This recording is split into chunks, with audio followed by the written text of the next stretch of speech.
une fois, en 2009, après une tournée dans le Vaudreuil-Soulanges, parce qu'on n'avait pas d'hôpital, tout ça, on a décidé de former un comité de citoyens qui, lui, devait faire convaincre nos citoyens, nos gens, les résidents de Vaudreuil-Soulanges, que la nécessité d'avoir un hôpital. Ça a bien tombé parce qu'en 2009-2010, je ne sais pas si vous vous rappelez, il y avait une campagne de vaccination pour le H1N1.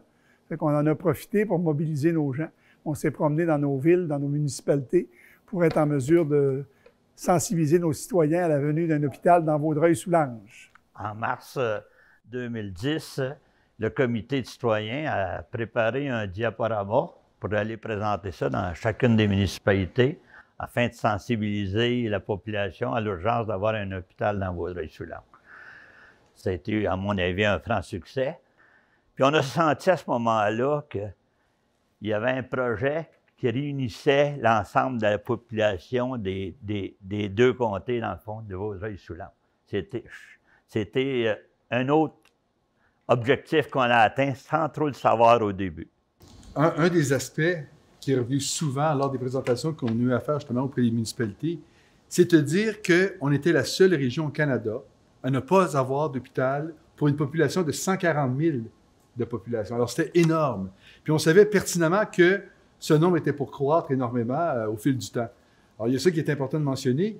Aussi que on était très pressants, je pense, nous autres, les Vaudreuil-Soulangeois, à faire en sorte que on consommait souvent nos services à l'extérieur de la région, que ce soit au niveau de l'éducation, que ce soit au niveau commercial, à cette époque-là et même encore aujourd'hui.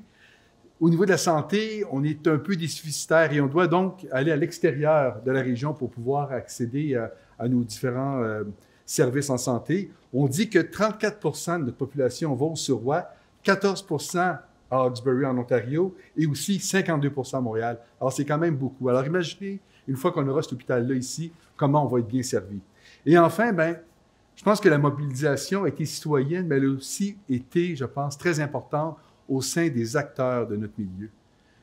Les gens, justement, des municipalités, les maires qui nous ont beaucoup, beaucoup appuyés dans cette démarche-là, la MRC qui a toujours été là, un appui indéfectible. Alors, je pense qu'au-delà de dire qu'on a fait un rôle, on a joué un rôle clé, disons aussi que les acteurs du milieu, dont les municipalités, étaient derrière nous pour nous aider, justement, dans le cheminement qu'on avait à faire ensemble. Au même moment, à la Montréal, je ne sais pas si vous vous rappelez, il avait parlé du PMAD, puis il y avait une fameuse commission qui faisait une enquête, le kit qui se promenait. C'était en 2011. Nous autres, à ce moment-là, les citoyens, on voulait, parce qu'ils disaient que Vaudreuil-Soulanges ne pouvait pas avoir d'hôpital parce que c'était une zone agricole. Okay? Donc, on ne se créera pas un hôpital dans une zone agricole. Fait qu'on a déposé un mémoire au PMAD, puis on s'est tellement battu qu'on a réussi à faire inscrire une phrase dans le mémoire qui disait que Vaudreuil-Soulanges aura le droit, s'il obtient un hôpital, de le construire. Il y avait un gars qui travaillait tout le temps dans ça. Il s'appelait Régent Boyer. Il n'est pas ici ce soir. Vous le savez probablement que Régent est décédé. C'était un leader parmi notre groupe.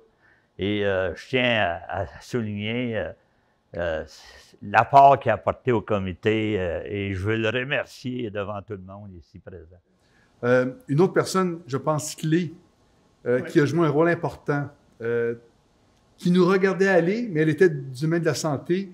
Elle a vécu dans la santé toute sa vie. C'est Mme Roson-Rivet, Monique Roson-Rivet.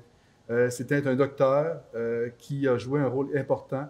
Elle siégeait au sein du C3S également. Elle a participé, elle nous a appuyé aussi dans toute la démarche. Et c'était souvent l'expertise de Monique et sa façon d'être qui a fait en sorte aussi de nous édifier dans la foulée de la mobilisation qu'on devait faire. Et enfin, un autre élément aussi important, on a toujours célébré, puis on a toujours levé notre verre, nous, à la santé de la région, et ça a passé par le Salon des vins de Vaudreuil-Soulanges, qui existe toujours aujourd'hui. Ce que j'aime aussi dans la mobilisation qu'on a faite, c'est que ça nous a permis de se rapprocher les deux comtés. Ça nous a permis de vivre mieux ensemble. Parce que rappelez-vous, les vieux, là, comme moi, à un moment donné, au début, c'était pas l'harmonie entre nos deux comtés. Maintenant, on peut dire que l'hôpital, puis la mobilisation qu'on a fait avec nos gens, nous a amené à ça. Nous a amené à dire, à un moment donné, on est le territoire Vaudreuil-Soulanges.